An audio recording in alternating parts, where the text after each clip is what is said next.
God, every time I turn on the camera, I look more and more bald. That's probably why I'm getting the Hims commercials. Hello, everyone. Happy Sunday. Real Madrid just won their El Clasico against Barcelona. I believe the score ended up being 4-1. They played in Saudi Arabia. But on the cannabis side, massive breaking news in the past 48 hours. The Department of Health and Human Services, it's a federal agency, they recommended loosening or easing of restrictions on cannabis to the DEA, the Drug Enforcement Administration. This has pretty big implications within the cannabis industry. A lot of my friends that have seen this on the news, whether it's through New York Times or Politico or other different news outlets, they don't quite understand what does this mean. So I'll give you a quick breakdown of one, what is the drug scheduling? What does that mean? And two, if cannabis is rescheduled from currently it's class 1 to a class 3, what does that mean? In the United States, the Drug Enforcement Administration, the DEA, finds a substance to be in one of 5 drug classes. Class 1 being the strictest or the worst, and class 5 being the least strict, less harmful. Generally speaking, there's a few different parameters which define whether substance is in what class. The DEA has a criteria and is usually based on 1, the potential abuse, 2, the potential for medicinal use, 3, the history of abuse of a drug, 4, the drug's scientific evidence, and number 5, the overall drug's risk to public health. So as you see, Category 1 is the most restrictive, and everything is really based on the potential for addiction and abuse. Currently, cannabis is in the same category as a Schedule 1 drug, which is heroin. Even cocaine is a lower ranked drug than cannabis. It's Schedule 2. So as was mentioned within the article, is that the scientists from the Department of Health and Human Services, they did find that there was conclusive evidence that there are medical benefits within use of cannabis, and this clearly does not meet the parameters defined in the Schedule 1 drug. That's why they're trying to reschedule to a Schedule 3 drug. There are many benefits from rescheduling cannabis from a Class 1 to Class 3. The first benefit is research, medicinal research. Because cannabis is listed as Class 1, there's perceived lack of medicinal use and a high probability of abuse.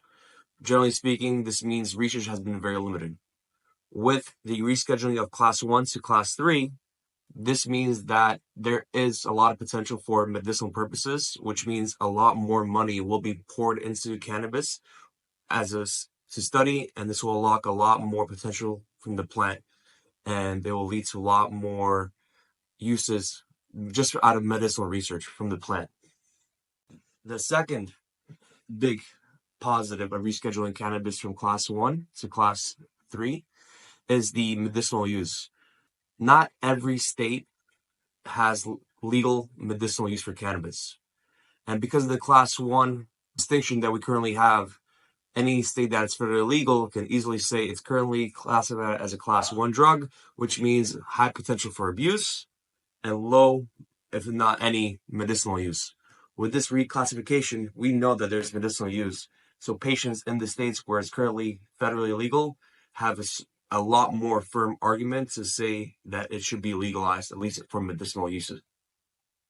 Point number 3, with the potential positives of rescheduling of cannabis from a Class 1 to Class 3, is in the day-to-day operations and financing of any cannabis establishment.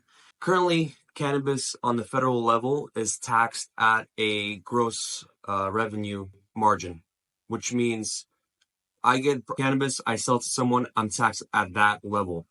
I can deduct operating income, so I can deduct workers' wages, I can deduct vehicle cost depreciation, I can't deduct any of these. So my tax rate, my tax level is so much higher than any other standard business, including liquor stores, any tobacco or anything. So we're taxed at a obscenely high level, and a lot of times this is a make or break for a lot of mom and pop cannabis business stores. So with the rescheduling of cannabis, this might lead to a Safe Banking Act. It's called the Safe Banking Act, which means that banks might potentially allow cannabis businesses, enterprises to be taxed like any other business, post operating income, which is a huge difference in savings and your bottom line, period. Point number 4, which actually should be point number 1, is on the legal and criminal justice side of cannabis. Schedule 1 drugs carry the biggest sentences if you're caught with a Schedule 1 drug. However, if it's rescheduled from Schedule 1 to Schedule 3, you're caught with cannabis, selling, transporting, whatever illegally, your punishment will be proportionally, pretty significantly lower than if it was a Schedule 1, period. And associated with that is a point number, I think 5 already. So we have a few positive points. It's also just the social impact of cannabis, you know? There's a big stigma associated with cannabis. I don't know if you ever remember weed commercials in the day when you spend all of a sudden you're into cannabis and you're within the couch just stooping. I think that personally that with this change from class 1 to class 3, there's going to be a stigma that is, if not eliminated, at least greatly diminished. Thank you. Have a great day. I'll keep you updated as always.